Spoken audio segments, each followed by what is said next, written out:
Minangkabau memiliki khazanah yang begitu kaya. Peradabannya sudah ada sejak lama, kala Indonesia masih dikenal dengan nama Nusantara.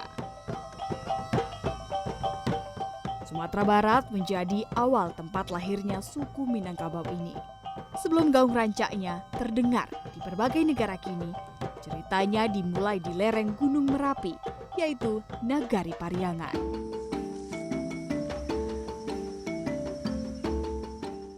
Pariangan merupakan salah satu nama desa di Kecamatan Pariangan, Kabupaten Tanah Datar, Sumatera Barat. Penyebutan kata nagari untuk desa sudah ada sejak dulu dan tetap digunakan hingga kini.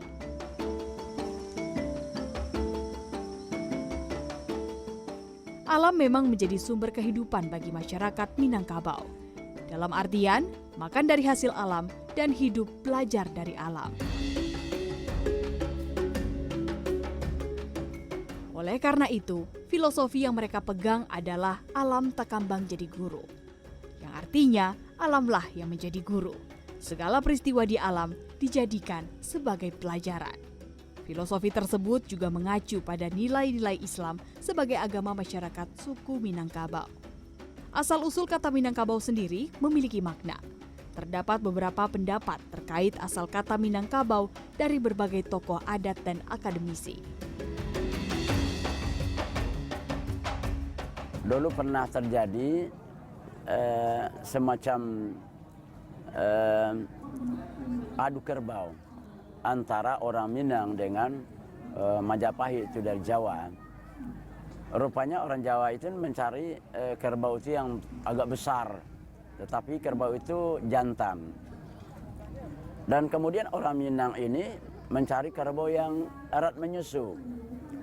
Dipisah dengan induknya selama 3 bulan, tidak menyusu kan. Kemudian sewaktu diadakan pertunjukan antara kerbau yang datang dari Jawa dengan Minang ini, jadi kerbau yang dari Minang ini yang kecil ini dikasih semacam taring kan, besi tanduknya yang kecil itu. Kemudian dia langsung untuk menyerbu daripada kerbau ini karena dia kehausan. Nah, ini satu pendapat. Dan kemudian juga ada yang berpendapat bahwa kata Minangkabau itu berasal dari Al-Minangkabawi.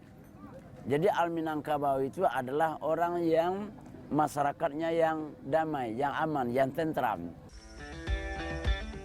Tumbuh dari abad ke abad, dengan nilai yang kuat, membuat saya mengerti mengapa gaung rancaknya berkumandang hingga ke negara seberang.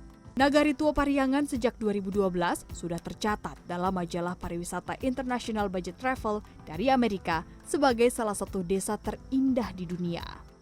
Hal ini dikarenakan pemeliharaan dan pelestarian budaya Pariangan yang terjaga baik.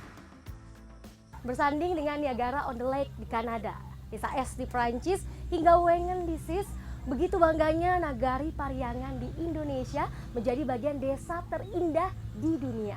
Bukan hanya karena topografi alamnya yang begitu indah, suasana sejuknya, tapi rasa berbeda yang tercipta ketika berada di sini dengan pemandangan unik, rumah gadangnya, elemen budayanya hingga masyarakatnya yang begitu lekat dan melabelkan inilah Minangkabau.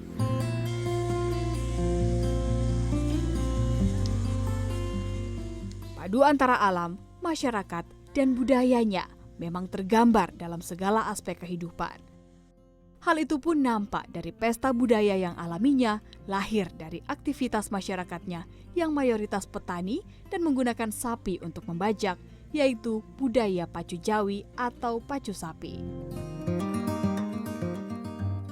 Gari, sapi umur 3 tahun milik Irwandi ini akan ikut meramaikan pesta pacu Jawi di Nagari Cubada, Kecamatan Pariangan. Sebelum berangkat, Iwan membuatkan ramuan untuk Gari agar kuat berpacu di arena nanti. Persiapan pacu Jawi sudah Irwandi lakukan beberapa hari sebelumnya. Udah, biasa persiapannya kalau mau pacu Jawi ini apa saja? Oh, persiapan yang bagi sapinya. Yang pertama kalau hari Jumat tuh sapinya dimandiin dulu. Biar fresh waktu Sabtunya kan kita mau pacu. Kalau Sabtunya biar fresh sapinya gitu. Habis itu dikasih ramuan kayak obat penguat, ada juga ramuan khusus istilahnya ramuan orang-orang yang terdahulu gitu. Oh iya, ini salah satunya? Ini salah satunya. Ini supaya apa? Kalau yang telur sama jahe sama madu, ini biar sapinya kuat. Gari pun diiringi berjalan menuju tempat pacu jawi sekitar 2 km sebagai pemanasan. Sebelumnya 30 km sudah pernah Gari tempuh ketika mengikuti pacu jawi di nagari lainnya. Dari kejauhan, alunan musik talempong sudah terdengar. Sebagai tanda pembukaan pacu jawi telah dimulai oleh Nini Mama, pemimpin adat suku Minangkabau. Pacu jawi sendiri digelar di lahan sepanjang 75 meter dengan lebar 18 meter dan diikuti ratusan sapi jantan yang berasal dari nagari-nagari di tanah datar. Tak ada syarat tertentu, sapi kecil hingga besar dengan usia minimal 2 tahun sudah bisa mengikuti pacu jawi. Masing-masing sapi dipakaikan bingkai baja atau kayu yang digunakan untuk membajak sebagai penyangga kaki joki ketika berpacu. Sesuai namanya, pacu jawi sendiri merupakan atraksi permainan tradisional menggunakan 2 sapi untuk berpacu di lahan berlumpur dan dinaiki oleh seorang joki. Namun, pacu jawi bukanlah perlombaan. Penilaiannya adalah sapi harus berjalan lurus, berpacu dengan irama, dan kecepatan keduanya seimbang. Sapi tidak dipecut, melainkan digigit buntutnya agar berpacu dengan cepat. Saya pun mencoba merasakan euforia lebih dekat dengan memasuki arena. Mau ini juga, mau lepasin sapi juga? Kita mau ikut lepasin sapi, ikut teriakin ya. Oke, nggak apa-apa. Kalau kita, kalau cewek naik nggak boleh di sini. Cewek naik tidak boleh. Besok kalau mau. Oh, kalau hari ini Besok tidak boleh. boleh. Kalau Karena sekarang nggak boleh. Karena Nggak boleh. ada. Oke, Jadi siap. kan ada istilah di sini. Tapi kalau besok mau, oke ada tamu besok. Ini kita bantu semangatin saja ya, bantu teriakin ya. Ya. Oke, pukul. Tadi dipukul tadi jangan.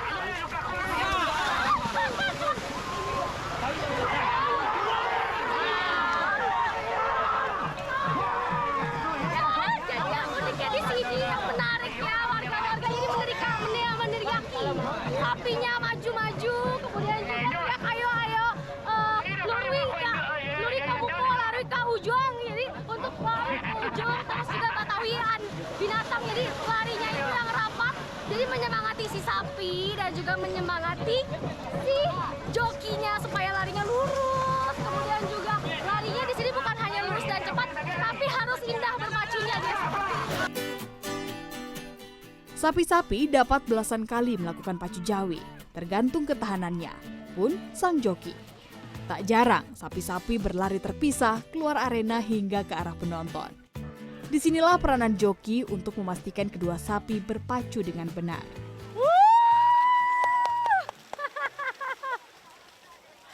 Udah, gimana? Lumayan apa sih? Lumayan capek sih. Sampai Apa? susah nggak? Sebenarnya sih nggak susah, tergantung istilahnya kuda terbiasa sih aman gitu. Susahnya gini, kadang sapi itu kan ada larinya satu kencang, satunya nggak kencang. Jadi kita harus bisa menyeimbangkan supaya sapi yang satunya ikut kencang juga sama yang temannya yang kencang gitu. Paling enak tuh yang seperti apa sih dah? Yang kayak melayang, kayak melayang kayak Spiderman gitu. Ya, itu paling kalau sampai ujung rasa senangnya tuh gimana itu? Istilahnya punya kepuasan batin tersendiri lah gitu.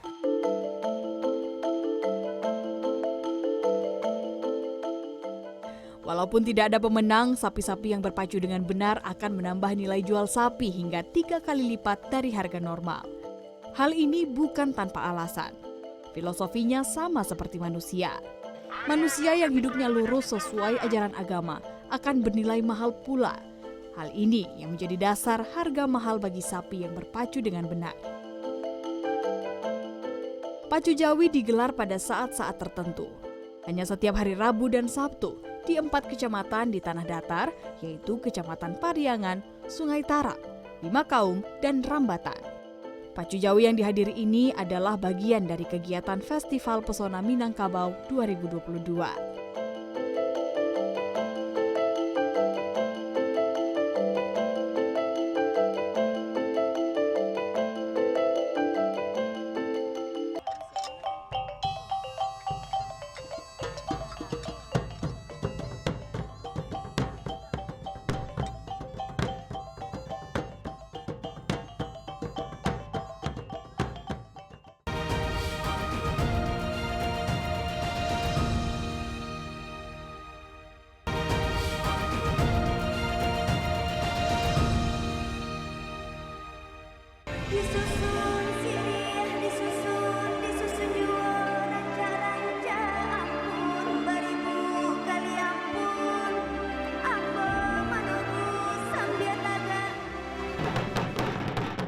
rancak. Kata itu pun masih belum cukup menggambarkan pukau hasil peradaban masyarakat Minangkabau, yaitu budayanya. Setiap seni, pakaian yang dikenakan, detail atribut, warna, jumlah, hingga bentuk terkecil dari apa yang ditampilkan syarat akan nilai dan makna. Semua ini disajikan dalam satu wadah di satu waktu, yaitu Festival Pesona Minangkabau. Bertempat di Istana Basa Pagaruyung yang merupakan museum replika Kerajaan Pagaruyung, Festival Tahunan Pesona Minangkabau yang kelima digelar. Setiap pesona dari nagari di Kabupaten Tanah Datar ditampilkan di sini. Walaupun masih dalam satu benang merah, yaitu budaya Minangkabau, setiap nagari memiliki kekhasan budayanya yang berbeda-beda, termasuk pakaian dari masing-masing daerah. Ya, menggunakan baju milek dari Nagri Padang Mage, Kecamatan Rambatan, Kabupaten Tanah Datar. Di sini saya menghadiri Pesona Minangkabau Festival 2022. Dan kalau dilihat di sini memang pakaiannya semuanya serba unik karena memang setiap adat di sini memiliki baju daerahnya masing-masing. Termasuk nih yang saya gunakan di sini, ini bagian uniknya adalah pada tutupan kepalanya. Jadi di sini saya menggunakan sarung dan juga mukena karena memang untuk melambangkan bahwa di sini menjunjung tinggi sekali ketuhanan keagamaan, jadi ketika ingin beraktivitas ibadah tinggal langsung dipakai. Kita lihat lebih dalam. Festival Pesona Minangkabau merupakan bagian dari rangkaian acara Satu Nagari Satu Event dan festival terbesar di Sumatera Barat. Sebelumnya, berbagai festival telah digelar di nagari kecamatan masing-masing, dan inilah puncaknya. Di Festival Pesona Minangkabau ini, 14 perwakilan kebudayaan terbaik dari masing-masing kecamatan ditampilkan. Dikemas dengan berbagai rangkaian acara, salah satunya pawai budaya. Eloknya konsep budaya beserta atribut dari masing-masing daerah ditampilkan dengan narasi pemaknaannya. Seperti tradisi lamaran pertama yang disebut Marosok dari Kecamatan Batipo Selatan. Marak kain panjang dari Kecamatan Salimpau. Kesenian tradisional Simutu dari Kecamatan Sungayang. Dan tradisi budaya lainnya yang berbeda-beda di setiap daerah di Kabupaten Tanah Datar. Pemilihan Kabupaten Tanah Datar sebagai tempat penyelenggaraan juga bukan tanpa alasan. Jadi Tanah Datar itu merupakan negeri tua, terkenal dengan negeri tua, Luak dan Tua di Sumatera Barat. Jadi memang disinilah pusat budaya Minangkabau itu berada dan ini merupakan rangkaian dari Karisma Event Nusantara. Kebetulan alhamdulillah tahun 2022 ini Provinsi Sumatera Barat mendapatkan peringkat KEN itu ada 3 event. Yang pertama Siska di Sawalunto, yang kedua Rang Solok Balik Gadang di Kota Solok, dan yang terakhir di sini di Tanah Datar, yaitu Festival Pesona Minangkabau.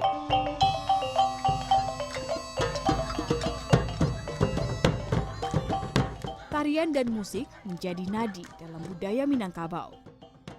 Kekayaan dan identitas Minangkabau terselip di dalamnya. Salah satu tarian yang lekat jika bicara Minangkabau adalah tari piring. Penampilan tari piring di Festival Pesona Minangkabau kali ini ditampilkan oleh generasi muda dari Nagari Anak 3 Koto Kecamatan Rambatan. Gerakan silat menjadi pembuka tarian.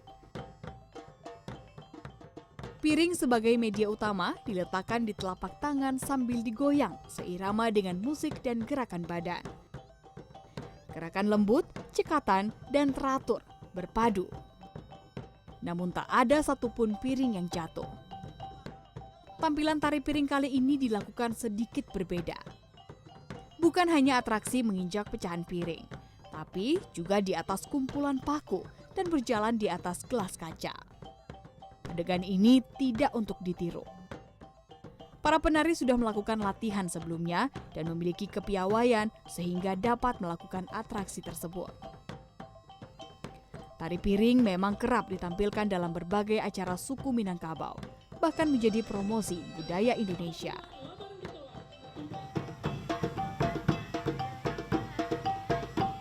Tari tradisional ini sendiri telah terdengar rancaknya hingga ke mancanegara.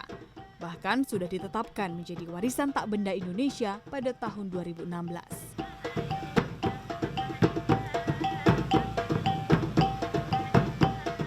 Tari piring sendiri ada di setiap daerah di Sumatera Barat dan memiliki latar belakang cerita yang berbeda. Seperti di Nagari Andaleh Barubuki, Kecamatan Sungaiang, Tanah Datar. Latar belakang tari piring tercipta saat masa panen tiba. Di tempat kita, tari piring itu menggambarkan asal-usul dari masyarakat petani yang itu ketika panen bergotong royong secara bersama di sawah. Nah, ketika itu mereka terinspirasi untuk menarikan piring dengan piring yang ada di tangan mereka. Kalau di geraknya biasanya tari itu menggambarkan aktivitas orang ke sawah. Mulai dari menanam padi, mulai dari menyiangi padi, seperti gerak tari yang panen. Ketika mereka panen itu geraknya seperti ini. Ini gerak panen. Jadi panen itu geraknya maju. Nah, kalau kita gerak menanam itu mundur. Kita mundur. Ya, seperti itu. Jadi setiap masing-masing daerah itu punya ciri khas yang berbeda-beda. Kostum tari yang digunakan pun memiliki perbedaan antar daerahnya. Songket menjadi salah satu bagian dalam kostum tari piring asal Nagari Andaleh Barubuki ini. Ini baju yang kita gunakan, di bawahnya ada galembong. Galembong itu adalah pakaian untuk randai. Kemudian baju hitam, kemudian kepalanya itu tradisional dari daerah Lintau. Tengkuluk Belengge, ya. Kemudian songketnya yang digunakan itu adalah songket dari Pandai Sike.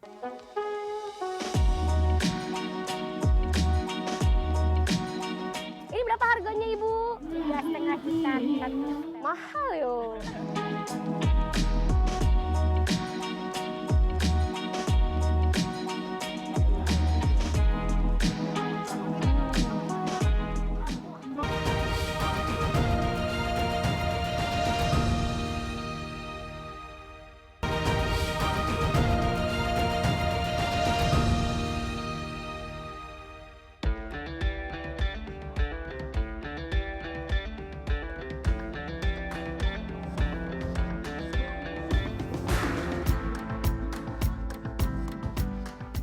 Songket Minangkabau adalah tenun tradisional khas yang menjadi identitas tradisi suku Minangkabau. Diwariskan turun-temurun dari generasi ke generasi. Di Sumatera Barat sendiri terdapat beragam songket yang berasal dari berbagai kabupaten. Kalau songket untuk di Sumatera Barat rata-rata itu udah ada di setiap daerah. Boleh saya sebutkan nama daerahnya seperti Koto Gadang, Canduang, Pandai Sike, ada Sawalunto Silungkang, ada si Junjung juga ada. Tapi kalau yang terkenal itu memang Pandai Sike sama Koto Gadang. Songket Pandai Sike asal Tanah Datar memang sudah terkenal gaungnya. Bahkan menjadi warisan budaya tak benda Indonesia pada tahun 2014. Yang membedakan songket Pandai Sike dengan yang lainnya adalah karena teknik pengerjaannya yang menghasilkan tenun yang halus. Motif Pandai Sike pun punya kekhasan sendiri.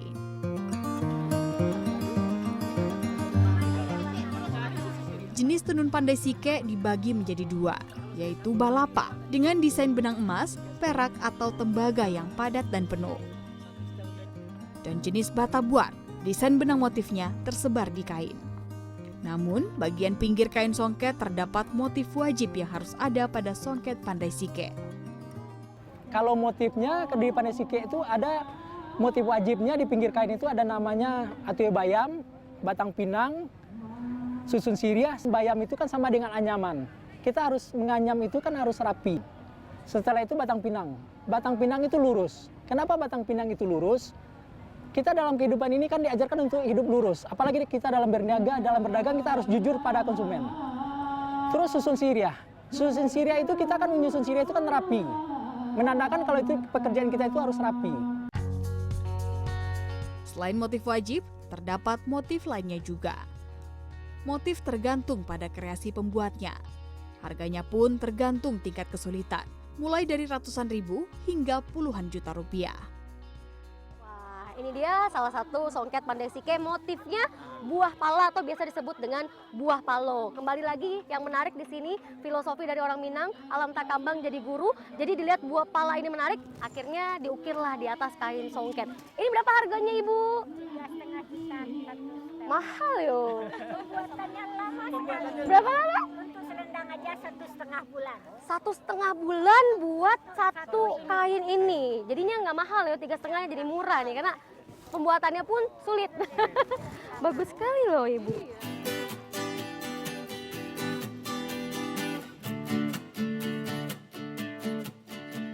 Nama Pandai Sike sendiri merupakan nama nagari yang ada di Kecamatan Kalikoto, Kabupaten Tanah Datar.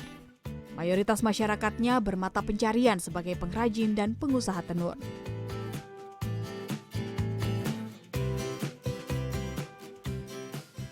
Pandai Sike Art salah satunya. Beragam jenis songket baik dalam bentuk kain, pakaian, hingga kerajinan tas dapat ditemui di sini. Pasar penjualannya meliputi kawasan Sumatera, Jakarta, Aceh, Lampung, hingga Malaysia.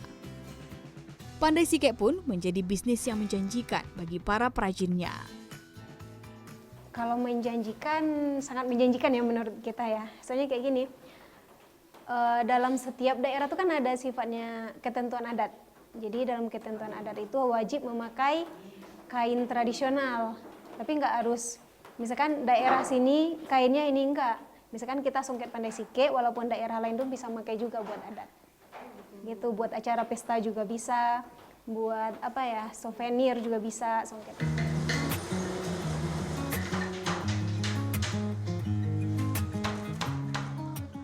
Lama pembuatan Pandai Sike berbeda-beda sesuai kerumitannya. Namun biasanya sekitar 1 bulan. Penenunnya mulai dari orang tua bahkan anak-anak. Namun dengan syarat harus masyarakat asli nagari Pandai Sike. Umumnya itu semuanya, umumnya itu keturunan dari anak nagari Pandai Sike. Mulai dari yang tua sampai yang sekolah seperti yang di belakang, itu semuanya keturunan anak nagari Pandai Sike. Nah, karena dalam songket Pandai Sike itu ada namanya hak paten.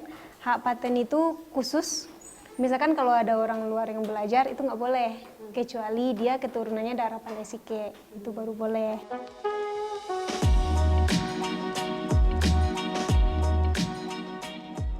Pandai Sike pun dilestarikan dari masa ke masa. Inovasinya kini juga digunakan dalam busana-busana dan ada pada pagelaran fashion, termasuk di Festival Pesona Minangkabau. Berbicara Pesona Minangkabau tidak lengkap rasanya jika tidak merasakan lamak kulinernya. Berbagai menu masakan Minang dihadirkan, mulai dari yang kerap dijumpai di rumah makan Padang hingga makanan tradisionalnya. Kue bika salah satunya. Camilan ini berasal dari daerah Koto Baru, Kabupaten Tanah Datar. Bahan dasarnya sama seperti makanan Minang lainnya, tak jauh-jauh dari kelapa. Tepung beras dan gula pun dicampurkan ke dalam adonannya. Cara olahnya masih sangat tradisional, yakni dengan menggunakan kendi dan arang sebagai alat pemanggang. Aroma sedapnya pun tercium karena menggunakan daun pisang sebagai alasnya. Udah, makasih udah.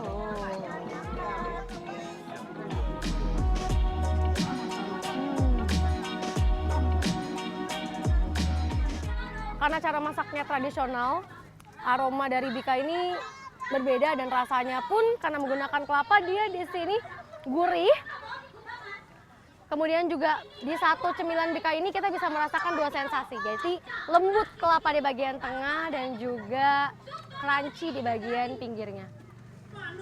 Lama banget.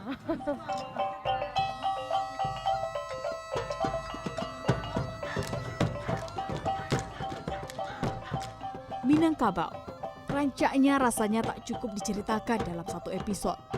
Gambaran kekayaan budayanya bak samudra, luas dan dalam tak terhingga. Gaung rancaknya menggema di pikiran, walaupun sudah tidak berada di tanahnya.